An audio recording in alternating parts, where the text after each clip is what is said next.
మన ముకుందా జ్యువెలర్స్ వారు ఇప్పుడు వడ్డానం మేళా జరుపుతున్నారు. అన్ని వడ్డానాల మీద VA ఫ్లాట్ 9.99% మాత్రమే విత్ జీరో మేకింగ్ చార్జెస్. ఈ ఆఫర్ అన్ని బ్రాంచెస్ లలో వర్తిస్తుంది. సింగర్ మంగ్లీ పైన వస్తున్న ఆరోపణల వివాదం రోజుకో మలుపు తిరుగుతుంది. ఇక్కడ అడ్వకేట్ సుబ్బారావు పంజాగుట్ట పోలీస్ స్టేషన్లో ఫిర్యాదు చేయడం, కేసు నమోదు చేయడం, అనంతరం రామావత్ మధు పేరు తెరపైకి రావడం, అనంతరం హిమాకాంత్ రెడ్డి రకరకాల ఆరోపణలు వస్తున్నాయి. సో ఈరోజు సుబ్బారావుతో పాటుగా మధుతో పాటుగా హిమాకాంత్ రెడ్డి పైన సింగర్ మంగ్లీ డీజీపీ కార్యాలయంలో ఫిర్యాదు చేశారు. మరోవైపు అడ్వకేట్ సుబ్బారావు కూడా తన సిపికి డీజీపీకి బార్ అసోసియేషన్ ఫిర్యాదు చేశారు. సో అసలు ఈ వివాదంలో సుబ్బారావు పాత్ర ఏంటి? న్యాయవాది అనే పోరాటం చేస్తున్నానంటున్నాడు బాధితుల తరఫున.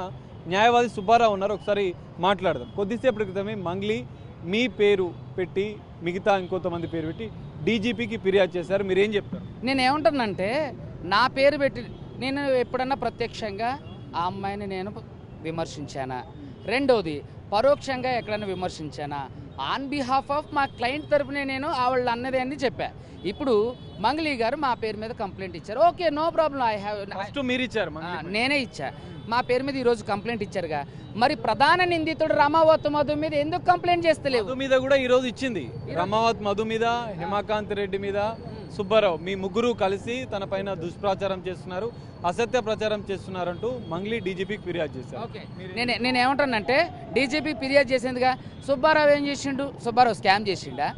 సుబ్బారావు ఏమన్నా నిన్ను తీసుకొచ్చి ఏమన్నా తిట్టిండా? సుబ్బారావు 10 లక్షల రూపాయలు డిమాండ్ చేశాడు, అందుకే నన్ను డిఫేమ్ చేస్తున్నాడు. ఎక్కడ ఒక్క ఆధారం చూపించమని చెప్పా. ఒక్క ఆధారం చూపించండి. ఎవరు ఆఫీసు? 10 లక్షలు మీరు అడిగారా మంగ్లీని? వాళ్ళతో డిస్కషన్ జరిగినప్పుడు ఏమైంది? ఇప్పుడు వేణు ఉడుగులా గారు అడగలేదు. వేణు ఉడుగులా గారు పూజారి నాగేశ్వరరావు గారు ఆఫీసులో మీటింగ్ అయింది. మరి పూజారి నాగేశ్వరరావు గారు ధృవీకరించాలిగా. వేణు ఉడుగులా గారు ఆల్రెడీ మీటింగ్ పెట్టారు. ఆయన ఆల్రెడీ తన ఇంటర్వ్యూ చెప్పాడు. మరి వేణు ఉడుగులా గారు ఇది నిజమైతే నిర్ధారించాలి కదా. కార్తిక్ కొడగండ్లా గారు ఉన్నారు, ఆయన కూడా వేరే ఇంటర్వ్యూలో మాట్లాడిండు, ఆయన కూడా నిర్ధారించాలి కదా. నువ్వు 10 లక్షలు డిమాండ్ చేసి నువ్వు నాకు మీ లాయర్ గారి ద్వారా డబ్బులు ఆఫర్ చేసినావు బహిరంగ సమ్ అమౌంట్ చెప్తా నేను. అయితే ఈరోజు బార్ కౌన్సిల్లో కూడా దాన్నే కంప్లైంట్ ఇవ్వడం జరిగింది అన్నట్టు. ఒక అడ్వకేట్గా మీరు న్యాయ వ్యవస్థలో పనిచేస్తున్నటువంటి మీరు మద్యం సేవించి పోలీస్ స్టేషన్కి వచ్చి కంప్లైంట్ చేశారనే ఆరోపణ ఉంది. దీనిపైన మీరు బార్ అసోసియేషన్ దీన్ని సమర్థించుకుంటావా? నేను ఖచ్చితంగా సమర్థించుకుంటే, నేను తాగలేదు కదా. తాగితే ఆయన నాకు మీద కేసు బుక్ చేయాలి అదే రోజు. మరి ఎందుకు బుక్ చేయలేదు? ఇప్పుడు తాగొచ్చానని అన్నప్పుడు ఎందుకు CA కేసు బుక్ చేయలేదు? పర్సంటేజ్ వచ్చిందా? ఆల్కహాల్ పర్సంటేజ్ వచ్చిందా? రాలేదు. కాబట్టి ఆయన చేయలేదు. అందుకనే ఒక నిమిషం అది 27% నార్మల్. ఇంకొక విషయం నేను పూర్తిగా వచ్చింది, మద్యం సేవించి వచ్చారని ఒప్పుకుంటున్నారు. నేను మద్యం సేవించి రాలేదని కదా నేను చెప్పేది. ఆ రోజు కూడా నేను వచ్చింది, నేను అరిచా కదా. ఏమండి, మీకు కూడా ఇప్పుడు మీకు బ్రీత్ అనలైజర్తో చేస్తే 30 పాయింట్లు వస్తుంది, నాకు చేసినా వస్తుంది. మేము కూడా తాగాం. మీరు చూసారా మేము తాగటం? తప్పుగా ప్రచారం చేయొద్దు, ఉన్నది ఉన్నట్టు మీరు బాధితులు క్లారిటీ చెప్పాం. అందుకని ఏమండి, బార్ అసోసియేషన్లో తాగకుండా నువ్వు ఎట్లా నా మీద కంప్లైంట్ ఇస్తావు, నువ్వు ఎట్లా నన్ను డిఫేమ్ చేస్తావు అని నేను ఈరోజు CA మీద కంప్లైంట్ చేయడం జరిగింది. వాళ్ళు యాక్షన్ తీసుకున్నారు, రెజల్యూషన్ తీసుకొచ్చారు. రేపొద్దున హైకోర్టులో రిట్ ఫైల్ అయిన తర్వాత నేను తాగొచ్చానంటారు, కానీ ఆధారాలు తీసుకురావాలి కదా. తీసుకోరు, అప్పుడు మీరు మీడియా వాళ్ళు ఒప్పుకుంటారు కదా. తాగొస్తే నా మీద కేసు బుక్ చేయాలి కదా. నేను ఇంకో ఇది పక్కదారి పడుతుంది, ఇది కాదు. నేను ఒకటే మంగ్లీ గారికి ఛాలెంజ్ చేస్తాను, మధుని తీసుకొని రేపు ఏ ప్రెస్ క్లబ్ అది బషీర్బాగ్ ప్రెస్ క్లబ్లో మేము 2 గంటలు వెయిట్ చేస్తాం. నేను కోర్టుకు వెళ్తా, మా వాళ్ళు అందరూ వెయిట్ చేస్తారు. మీరు రామావత్ మధుని తీసుకొని రండి, శైలజ చౌహాన్ని తీసుకొని రండి, భరత్ చౌహాన్ని తీసుకొని రండి. మీరు తప్పు చేశారా? బాధితులు తప్పు చేశారా? బాధితులతో 100 మందితో నేను మాట్లాడిస్తున్నా. ఒక నిమిషం అండి, బాధితులతో 100 మందితో నేను మాట్లాడిస్తున్నా. మంగ్లీ నాకు ఫోన్ చేసిన ఆ వీడియోస్, తర్వాత ఆమె ఫోన్ చేసిన కాల్ లిస్ట్ చూపించా. వాళ్ళు మోసం చేశారంటే నీకు ప్రామిసరీ నోట్లు చూపించా. మరి అడ్వకేట్ సుబ్బారావు నీ మీద చేసినట్టు, నువ్వు అడ్వకేట్ సుబ్బారావు మీద చేసిన అలిగేషన్ ఒక్కటి కూడా నిరూపించడానికి ఒక్క ఆధారమైనా ఇప్పటి వరకు ఎందుకు నువ్వు మీడియాకి లీడ్ చేయలేదు? మరి రామావత్ మధు మీద ఇన్ని రాజకీయ నాటకీయ పరిణామాల తర్వాత ఈరోజు నువ్వు డీజీపీకి కంప్లైంట్ ఇవ్వడం ఎందుకు? డైరెక్ట్ అక్కడికే నువ్వు వెళ్ళే పంజాగుట్ట పోలీస్ స్టేషన్లోనే ఇవ్వచ్చు. ఏంటంటే ఆవిడ విక్టిమ్ కార్డ్ ప్లే చేస్తుంది, బంజారా కార్డు ప్లే చేస్తుంది. ఇక్కడ అందరూ కూడా దాంట్లో ఎవరైతే ఇప్పుడు మంగ్లీ అని చెప్పి, ఒక నిమిషం అండి, నేరుగా నా ప్రమేయం లేదు, మధు మోసం చేసి ఉండొచ్చు, హేమకాంత్ రెడ్డి చేయించవచ్చు. సో వీళ్ళందరి ప్రమేయం నేరుగా నా ప్రమేయం అయితే లేదు. నాకు ఆ మోసంతో బాధితులకు సంబంధం లేదు. బాధితుల పక్షాన నేను పోరాటం చేస్తా అని మంగ్లీ రమ్మనండి. రేపొద్దున డీజీపీ ఆఫీస్కి రమ్మనండి. ఓపెన్ ఛాలెంజ్ మంగ్లీ గారికి, డీజీపీ ఆఫీస్కి రమ్మనండి. బాధితులందరం కూడా మేము ఇక్కడే ఉంటాం. రేపు 1 గంటకే మంగ్లీ గారు డీజీపీ ఆఫీస్కి రమ్మనండి. బాధితుల తరపున ఆమె నిలబడాలా, బాధితుల తరపున నిలబడాలా. ఎక్కడైతే మంగ్లీ గారి హౌస్ ఉందో అక్కడ కూడా అదే పోలీస్ స్టేషన్లో కూడా మంగ్లీ గారు ఒక్కళ్ళ రమావత్ మధు మీద ఒక్కడి మీదే కాదు, మేము అలిగేషన్ చేస్తున్న డబ్బులు వసూలు చేసిన ఎవరైతే ఉన్నారో భరత్ చౌహాన్, శైలజ చౌహాన్, శివ, మంగ్లీ తమ్ముడు శివ మీద కూడా కంప్లైంట్ చేయమనాలా. చేస్తే ఎంక్వైరీ చేసిన తర్వాత లేదని తెలిస్తే ఓకే, మేమే ఒప్పుకుంటాం మేము తప్పు చేశామని. ఇక్కడ అడ్వకేటు న్యాయవాది న్యాయం కోసం పోరాడుతున్నప్పుడు అసలు న్యాయవాది మీద కంప్లైంట్ చేయాల్సిన అవసరం ఏముంది? నిన్ను తిట్టలేదు కదా. వాళ్ళతోనే కుమ్మక్కయ్యారు అంటున్నారు. నిందితులతో పాటు అడ్వకేట్ సుబ్బారావు కుమ్మక్కై నా పైన అసత్య ప్రచారం చేస్తున్నాడని ఆమె ఆరోపణ చేస్తుంది. నిందితులంటే ఎవరు? రమావత్ మధు కావచ్చు, హేమకాంత్ రెడ్డి కావచ్చు, భరత్ చౌహాన్ కావచ్చు, వీళ్ళందరితో కలిసి మీరు ఈ కుట్ర చేస్తున్నారని ఆమె ఆరోపిస్తున్నారు. రమావత్ మధుకు ఫోన్ కలిపింది ఆవిడ కదా, రమావత్ మధుతో మాట్లాడిచ్చింది ఆవిడగా. ఆడెవడో తెలియదు, ఆడు ఫోన్ నెంబర్ ఏమో తెలియదు నాకు. ఏమంటే నాతో స్టార్టింగ్ రోజు అరే మధు నువ్వు వెళ్ళి ఆయన కలవరా అని చెప్పి మాట్లాడిచ్చింది, ఆడు కలవలేదు. రెండో రోజు పూజారి నాగేశ్వరరావు గారు వాళ్ళ ఇంట్లో ఆఫీసులో కూర్చోబెట్టి మాట్లాడిచ్చింది, అది నిజం.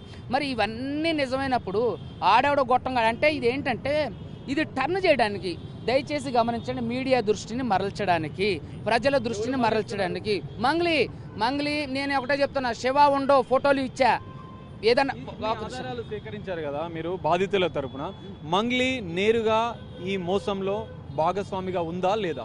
ఒకటే చెప్తున్నా, తప్పు చేసిన వాళ్ళు నేరుగా వస్తారా? ఇప్పుడు కలెక్ట్ చేసింది నేను ఇప్పుడు ఒకటే చెప్తున్నాండి, ఒక నిమిషం అండి, ఉంది ఆ తమ్ముడు ఉంటే మంగ్లీ ఉన్నట్టు కదా. డైరెక్ట్గా ఉంది, ఇండైరెక్ట్గా ఉంది. నేను ప్రతిసారి ఏమంటే గొంతు పోయేటట్లు గొంతు చించుకొని అడుగుతుంటే లేను అంటే సరిపోయిందా? మేము ఆధారాలు ఇవ్వమనంటే మీరు కూడా ఎలా మాట్లాడతారండి? నేను ఒకటే చెప్తున్నా మీడియా మిత్రులందరికీ దయచేసి నేను ఒకటే చెప్తున్నా, మీరందరూ చూశారు, మీ అందరికీ వీడియోలు ఇచ్చా, ఆవిడ ఫోన్ చేసిన చాట్ చూపించా, ఆమె పిలిపించింది చూపించా, వేణుగుడుగులా గారు కూడా మాట్లాడారు, కార్తిక్ కొడగండ్ల గారు మాట్లాడారు. మరి ఆవిడ ఎందుకు నేను 10 లక్షలు అడిగానంటానికి ఒక్క ఆధారం చూపించమనంటే, లేదంటే ఎవరు ముందు అడిగానో చూపించమనంటే, లేదంటే ఎక్కడ అడిగానో చూపించమనంటే. ఎన్నిసార్లు వీళ్ళని కలిశారు? ఎన్నిసార్లు మీరు చర్చలు బాధితుల తరపున వాళ్ళతో చర్చించారు? మంగ్లీని నేరుగా కలిసారా, మధుని నేరుగా కలిసారా? ఎన్నిసార్లు కలిసారు? వాళ్ళతో ఏం చర్చ? నేను ఒక్కసారి మాత్రమే మంగ్లీతో మాత్రమే కలిసినాం. అది కూడా మంగ్లీ పూజారి నాగేశ్వరరావు గారి ఆఫీసులో వేణుగుడుగులా గారితో, పూజారి నాగేశ్వరరావు గారితో వచ్చారు డైరెక్ట్గా. వీళ్ళందరూ అక్కడికి తీసుకెళ్ళా. నేను ఒకటే అన్నా, సార్ మీకు డబ్బులు ఇస్తా, నన్ను ఇందులో నుంచి నా మీద వచ్చిన వీడియోని, నా తమ్ముడి మీద వచ్చిన వీడియోని మా తీసేయండి, మీకు డబ్బులు ఇస్తా, మీకు చెప్పండి, నేను సారీ చెప్తా, మిమ్మల్ని తిట్టా, మిమ్మల్ని సారీ చెప్తా, ఇప్పటికీ చూపిస్తా, సారీ అండి మిమ్మల్ని నేను తప్పుగా మాట్లాడా అని చెప్పేసి ఎన్నిసార్లు చూపించానండి, ఇప్పుడు చూపిస్తా, నో ప్రాబ్లం. అర్థమైందా? ఇదిగోండి ఆ అమ్మాయి నాకు ఎన్నిసార్లు why are you calling me again and again అని నేనే చేశా మెసేజ్. ఇన్నిసార్లు నాకు ఫోన్ చేసింది. అర్థమైందా? ఇన్నిసార్లు నాకు ఫోన్ చేసింది. ఇదిగోండి ఇన్నిసార్లు ఉంది. నేను మెసేజ్ కూడా చూపిస్తా కదా, కంగారు పడకండి, ఒక్క నిమిషం. ఈ మధ్య కాలంలో కేసుకు ముందు ఫస్ట్, ఇక తర్వాత ఎప్పుడు ఆవిడ నేను కలవాలా, నన్ను ఆవిడ కలవాలా. ఇదిగోండి ఇక్కడ చూడండి, కార్తిక్ కొడగండ్ల గారి దగ్గర నుంచి ఫార్వర్డ్ అయిన మెసేజ్ ఇది చూడండి, ఫార్వర్డ్ అని ఉంది కదా. సారీ చెప్పానని చెప్పండి, నా మాట తీరే అంత. మరి ఎందుకు సారీ చెప్పింది, దేనికోసం సారీ చెప్పింది? ఇక్కడ నేను ఏమంటానంటే, కార్తిక్ కొడగండ్ల గారి ఇంటర్వ్యూ చూడండి, వేణుగుడుగులా గారి ఇంటర్వ్యూ చూడండి.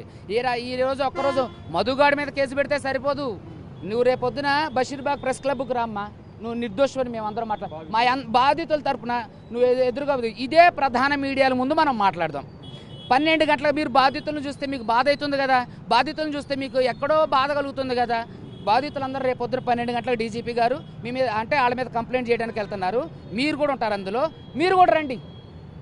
మీరు నిజంగా ఏ తప్పు చేయకపోతే 12 గంటలకి డీజీపీ ఆఫీస్ దగ్గరికి రండి. మేము ఏ పర్సనల్ ప్లేస్కి పిలవట్లా, ఇక్కడ రండి, బాధితులతో మాట్లాడండి. రమావత్ మధును కూడా తీసుకొని రండి, మీ తమ్ముడిని తీసుకొని రండి, శైలజ చౌహాన్ని తీసుకొని రండి, భరత్ చౌహాన్ని తీసుకురండి. ఇంకా ప్రెస్ మీట్లో ఇంకో పేరు చెప్పింది, ఆడి పేరేంటి ప్రెస్ మీట్లో చెప్పింది, ఏదో సమ్ నాయక్ అని, ఆయన కూడా తీసుకొని రండి. మీ మీడియా ముందే కొండ బద్దలు కొట్టినట్టు మీరే అడుగుదురు. కానీ నన్ను క్రాస్ క్వశ్చన్ చేయండి, ఆవిడ క్రాస్, ఒక అడ్వకేట్ అయినా సరే నేను ఆ దర్పం ఎప్పుడూ చూపించాల. నన్ను కూడా క్రాస్ క్వశ్చన్ చేయండి, మంగళీని కూడా క్రాస్ క్వశ్చన్ చేయండి. 2 గంటలకే బషీర్బాగ్ మీటింగ్ ప్రెస్ క్లబ్లోకి రామ్మా, లేదు నీకు కుదిరిత లేదంటే 12 గంటలకి డీజీపీ ఆఫీస్కి బాధితుల తరపున రా. ఇదే ఓపెన్ ఛాలెంజ్. నువ్వు తప్పు చేయకపోతే రా. ఫైనల్ గా ఒకటే సుబ్బారావు గారు, ఫైనల్ ఒకటే క్వశ్చన్, మొత్తం ఎంత స్కామ్ జరిగింది ఇందులో, బాధితుల తరపున మీరు ఫైనల్ వరకు పోరాటం చేయడానికి సిద్ధంగా ఉన్నారా? మరోసారి ఆఫర్ చేస్తే అమ్ముడు పోతారన్న ఆరోపణలు. ఏమండి, ఆవిడ 100 సార్లు ఆఫర్ చేసినా నేను అమ్ముడు పోను. ఎందుకంటే అడ్వకేట్ సుబ్బారావు పేదల లాయర్, ఇప్పుడు వచ్చినోడు కాదు సుబ్బారావు అడ్వకేట్. గత 10 సంవత్సరాలుగా ఫీల్డ్లో ఉన్నాయన, 5 సంవత్సరాలుగా పేదలకు న్యాయం చేస్తున్నాయన. అదేదో ఆఫర్ చేసి ఏమండి, నాకు తెలిసినంత వరకు 200 నుంచి 350 కోట్ల వరకు స్కాము. దాంట్లో మా బాధితులది మాత్రం 9.5 నుంచి 10 కోట్ల వరకు. ఇది మొత్తం సెటిల్ చేయమనండి ఆవిడని. వాళ్ళందరినీ తీసుకొచ్చి ఖచ్చితంగా మధు మీద, శైలజ చౌహాన్ మీద, భరత్ చౌహాన్ మీద ఈవిడ ఎఫ్ఐఆర్ చేయించినప్పుడు, వాళ్ళ తమ్ముడి మీద శివ మీద కూడా ఎఫ్ఐఆర్ చేయించినప్పుడు అసలు మంగళి పాత్ర బయటకు వస్తుంది.